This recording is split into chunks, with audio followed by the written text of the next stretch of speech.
The secret genius of Limitless. Hello ladies and gentlemen, this is not a video for you, but for me. Anyways, let's start off with Limitless. You guys may have heard of it, may have not, but it's essentially about the setup of something called NZT. In this universe, NZT is basically a quick pill that you take for 12 hours. You become basically a very, very highly intelligent, smart person. You basically can remember things almost entirely and can even do things on a whim with little breaks. And you can do multiple things and multitask and activate near all actors of your brain. So the setup is quite interesting to say the least. It has a lot of interesting ideas that you can instantly go off of it. In fact, probably once I mention it, you probably think of all the things that you do with such a drug. Of course, it comes at a deadly cost, but we'll get to that later. But why do people like being smart? Why are there people out there that generally love to be smart? Why is that? Well, I think the first thing is fairly obvious. People love social status. To so much so that being smart or the smartest one of the group gives you more attention. When you're smarter, more people tend to look at you more. You're more accepted. You're more inner with groups. You tend to have better conversations. You tend to move forward. When you're smart, it basically is like a magnet, attracting you to other people and attracting them to you. Intelligence is such a thing that we take for granted, but it's only for the sake of social status. It's the same way we think of health. We like to be healthy, but most of the time, let's face it, we don't do a lot of good things for our health, whether it be brushing our teeth to eating fast food.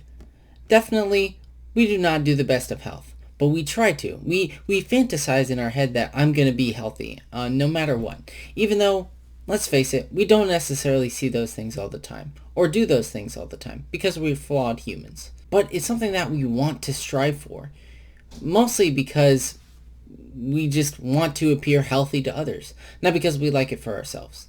And this is kind of tied into knowledge. And that's why we need to crave knowledge more. If you ask me, I think one of the most key defying elements of people nowadays is the fact that people have a lack of knowledge. People don't want to go the extra mile, to take the extra step, to just want to learn for the sake of learning.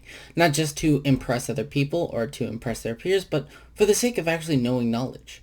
Because they want to know something. I think this is what makes the Stoics so interesting and why people always come back to them, is for the sheer fact of their love of knowledge and how far that would take them. Not just because knowledge is like this all-encompassing thing that attracts a certain people, but because of your understanding of the world. If you understand the world, then truly you're taking a step forward. It's more so than just knowing something, right? Or just trying to get in with a group. So let's actually talk about the Limitless franchise itself. What is something in common that connects the TV show and the movie? Well, two things to be exact. One, the protagonist. The protagonist of the TV show and the movie are kind of, to put it simply, losers.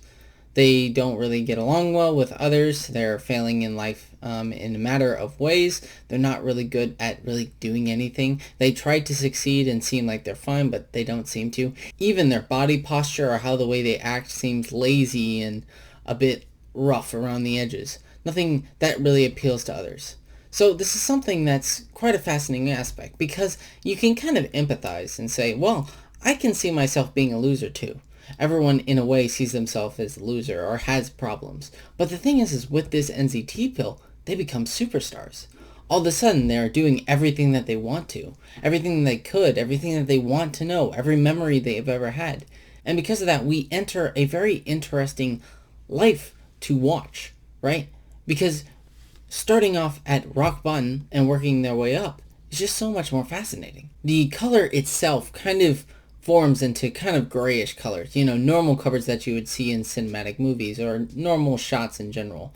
It's very tame colors, everything's a bit darker. But as soon as they take NCT, the world completely brightens up with oranges. So just like in TV shows and movies in the 2000s, you see a lot of these warmer colors.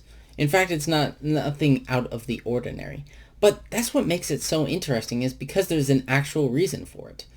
Unlike other shows and movies where they just kind of throw the most obnoxious color palette, but here it actually means something. So let me just briefly talk about the movie itself. The movie itself is like a cheap 2000s movie. It's got a lot of weird ending choices, a lot of weird twists, even Robert De Niro and Bradley Cooper's in it. It's a very strange movie to say the least, but it takes such an interesting concept and goes away with it. So I haven't talked about the TV show yet because so far I've only seen the teaser, or not the teaser, but the pilot, and it was pretty good. I actually think that Limitless as an idea is actually pretty brilliant. They're coming up with all these ways on the fly to either fix the world or fix the things around them or fix themselves or to push themselves past the limit. It's quite a fascinating concept and why we like to be smart. It's because we see a reflection of them and how we want to be, and because of that, we can easily understand this setup of a scenario, but also find it extremely compelling and something worth coming back to, since this is something that, you don't really see often. Sure, we have smart characters or characters that can become smart, but when you factor in a drug in it, it makes for quite an interesting setup. So I want to leave you with that note. But by the way, don't take too many of those things. You start to dilute and, you die over a course of a while and your skin turns all kinds. It's nasty. So overall, don't do drugs. Drugs bad.